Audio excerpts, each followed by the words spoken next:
Agora no seu rádio. JD1 no ar. As principais notícias do estado, do Brasil e do mundo. JD1 no ar. JD1 no ar. Apresentação Wesley Paiva. Apoio Senar MS. Transformando vidas.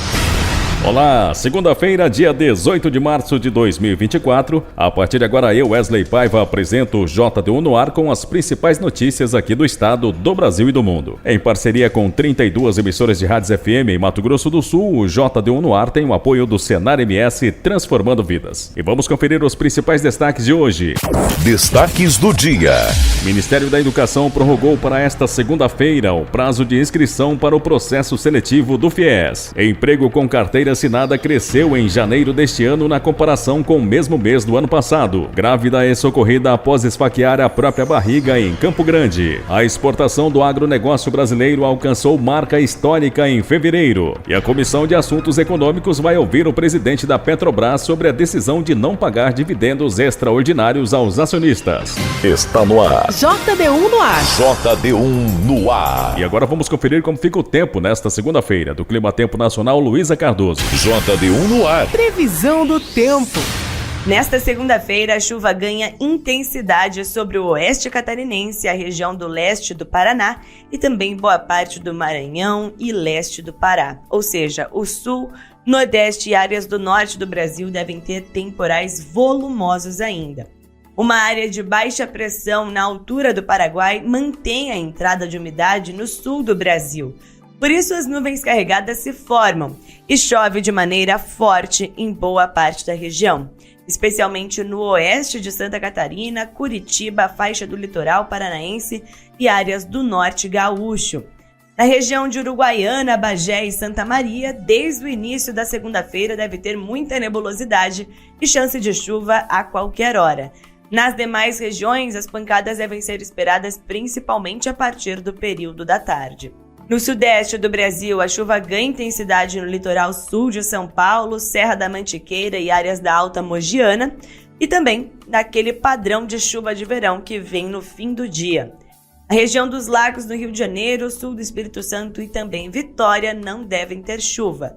Já o interior de Minas, inclusive BH, terão pancadas passageiras, uma chuva que acontece sem grandes volumes acumulados. Cenário que é oposto do centro-oeste, porque a chuva deve começar desde manhã no norte de Goiás e as áreas mais centrais de Mato Grosso, mas intercalando períodos de melhora. Então chove, para, pode até abrir sol entre esses períodos de chuva, mas ainda assim as pancadas podem até vir acompanhadas de rajadas de vento. No sudoeste de Mato Grosso e oeste de Mato Grosso do Sul, como a região de Corumbá, por exemplo, o sol aparece sem nebulosidade praticamente, serão poucas nuvens esperadas. E Campo Grande também é aquele clássico de verão. Dia que começa com sol, tem muito calor no período da tarde, inclusive até a quarta-feira a onda de calor continua atuando, e as pancadas vêm no fim do dia. No nordeste do Brasil, só a região do interior da Bahia, as áreas do litoral sul, é que não devem ter chuva. Mas a costa norte e também as áreas do litoral da Paraíba e do Rio Grande do Norte, inclusive João Pessoa e Natal, devem ter pancadas fortes, devem ter altos volumes acumulados e podem até gerar alguns transtornos na região, até porque já choveu muito nos últimos dias. E ainda é a Zecite que atua. O litoral de Sergipe tem chuva passageira, assim como a região do litoral norte da Bahia, a Praia do Forte, Guarajuba, deve ter este cenário. E também o litoral de Pernambuco e Alagoas terão essas pancadas um pouco mais persistentes ao longo do dia. No norte, o que chama atenção é a região mais escura do mapa, o leste do Pará e norte do Tocantins, que deve ter grande volume acumulado. Pode gerar alguns pontos de transtornos, porque a chuva acontece com muita intensidade em um curto período de tempo. E o norte de Roraima segue com tempo firme. As temperaturas continuam em altos patamares, a máxima em Cuiabá fica na casa dos 37 graus, 36 no Rio de Janeiro. Então, a onda de calor continua atuando sobre boa parte do centro-sul E as demais áreas do Brasil também devem ter calorão. JD1 no ar. Agro. Agora aqui no JD1 no ar tem as cotações do mercado agropecuário, começando com a arroba do boi gordo, que está cotado hoje a R$ 210, já a arroba da vaca gorda cotado a R$ 195, o milho seco saca 60 quilos cotado a R$ 47 e a soja em grãos também saca 60 quilos cotado a R$ 109. Essas foram as principais cotações do mercado agropecuário de hoje, segunda-feira. JD1 no ar.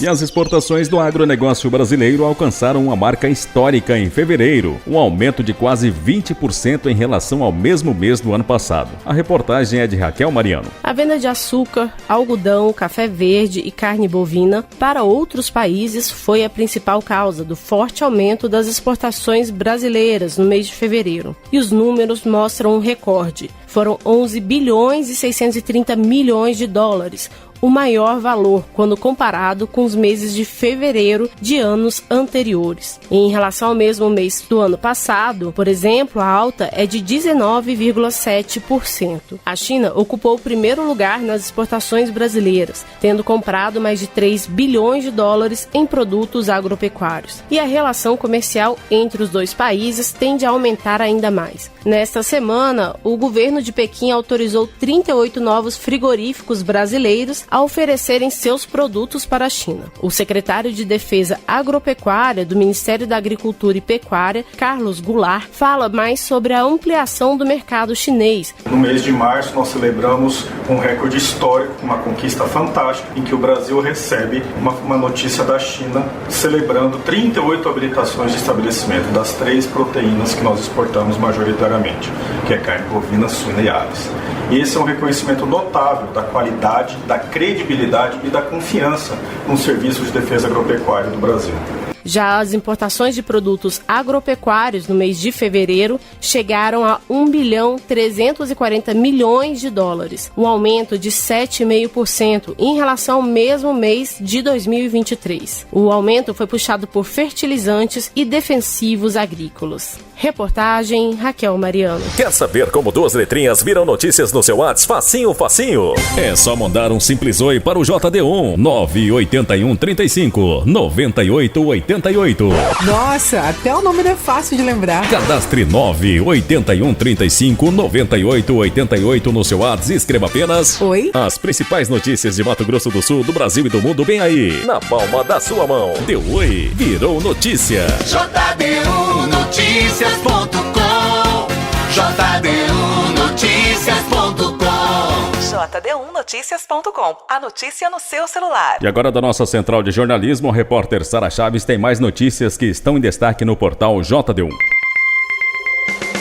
Olá, ouvintes do JD1 no ar. Luiz Vitor dos Santos Amorim, de 20 anos, foi morto a tiros em uma emboscada na madrugada de domingo no Parque do Lajeado, em Campo Grande. Segundo informações que constam no boletim de ocorrência, o pai de Luiz informou que o filho estava perto de um veículo quando sofreu uma emboscada e foi alvo de vários disparos de arma de fogo nas imediações da Escola Municipal Tomás Girardelli, em Campo Grande.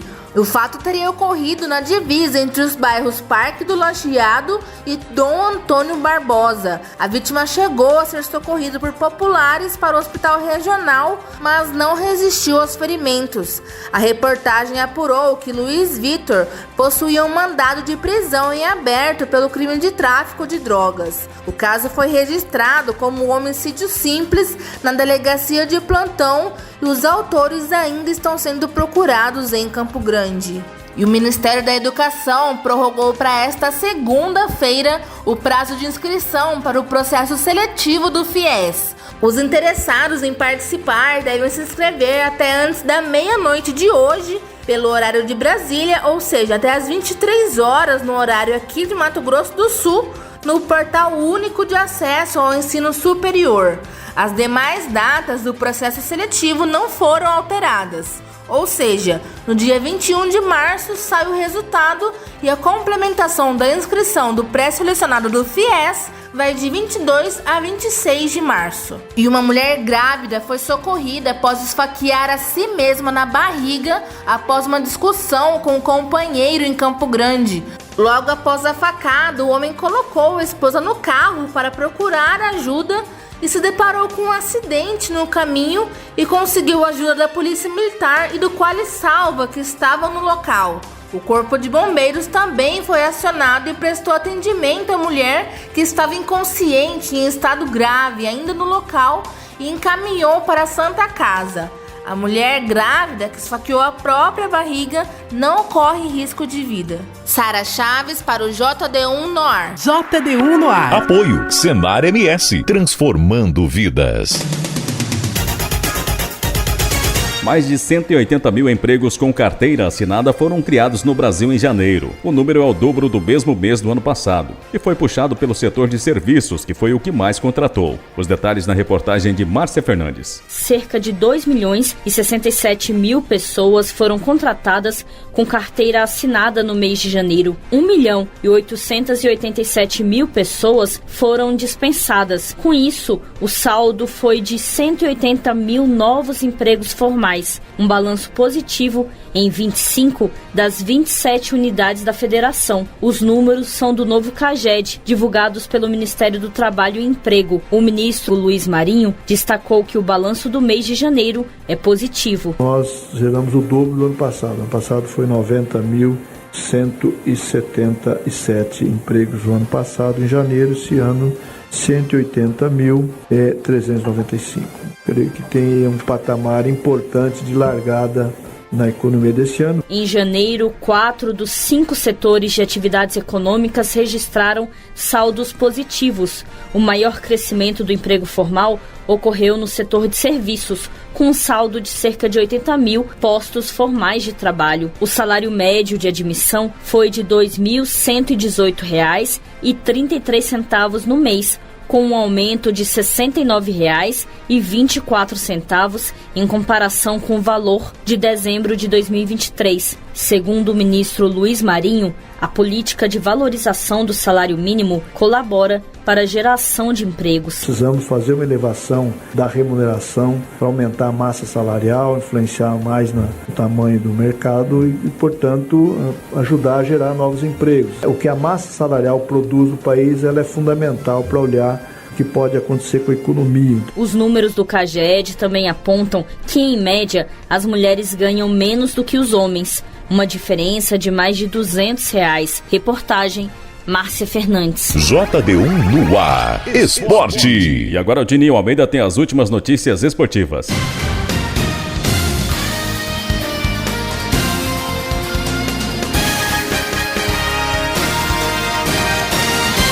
Campeonatos estaduais, Campeonato Paulista.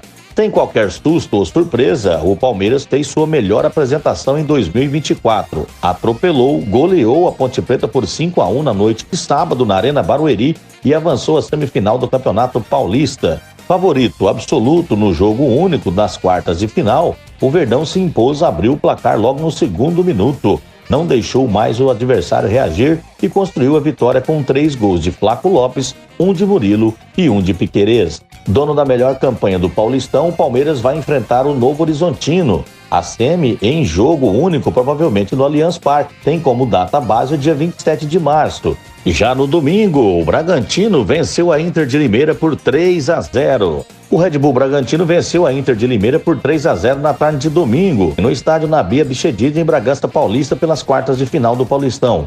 Classificado para a semifinal do Paulistão, o Bragantino agora vai enfrentar o Santos. O São Paulo, pelo segundo ano seguido, caiu nas quartas de final do Paulista e viu o Novo Horizontino fazer história no Morumbis e se classificar para as semifinais do torneio.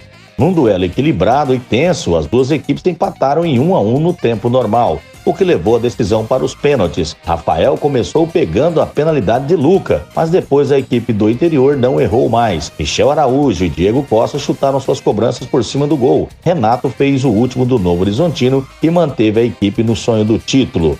Na semifinal, o rival será o Palmeiras. E fechando o jogo neste domingo, o Santos bateu a Portuguesa nos pênaltis e vai à semifinal do Paulistão. O Santos está na semifinal do Campeonato Paulista, mas testou o coração do seu torcedor na noite de ontem.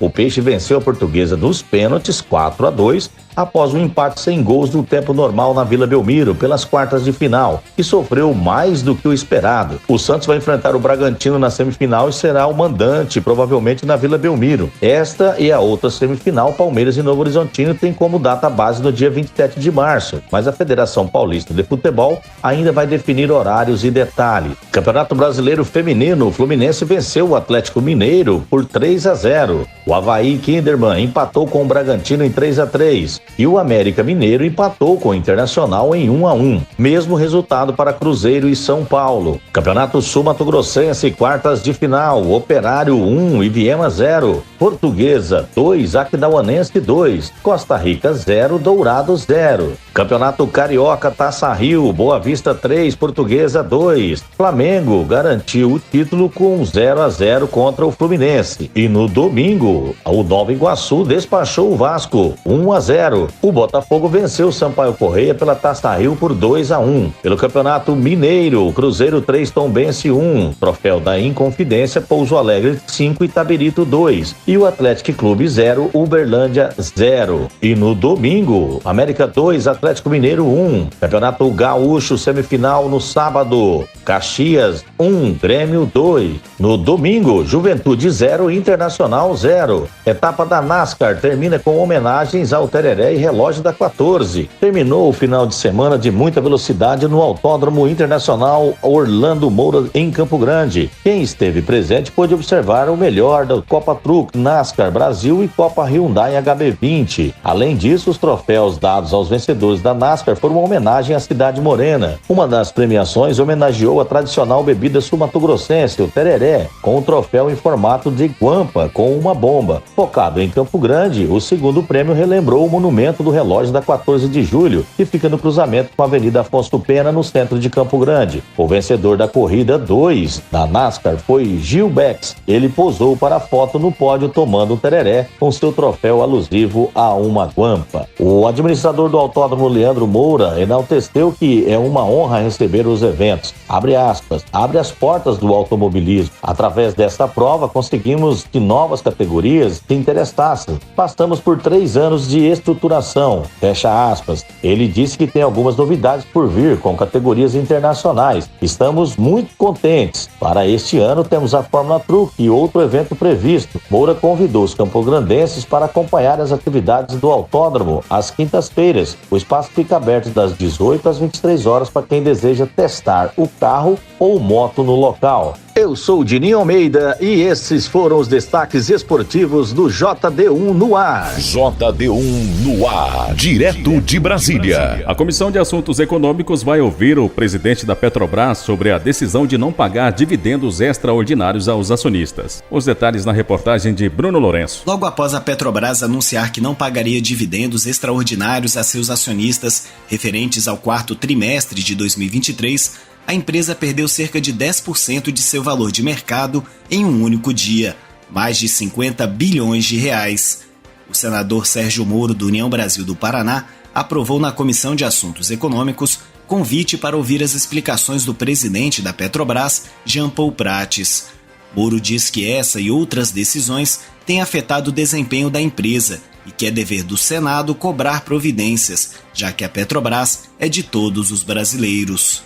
Nós temos visto aí uma sucessão de problemas da empresa, incluindo contratos suspeitos, redução dos lucros de maneira expressiva em relação a 2022, investimentos questionáveis em eólicas offshores, que são muito caras, e essa última atrapalhada aí envolvendo a distribuição dos dividendos aos acionistas.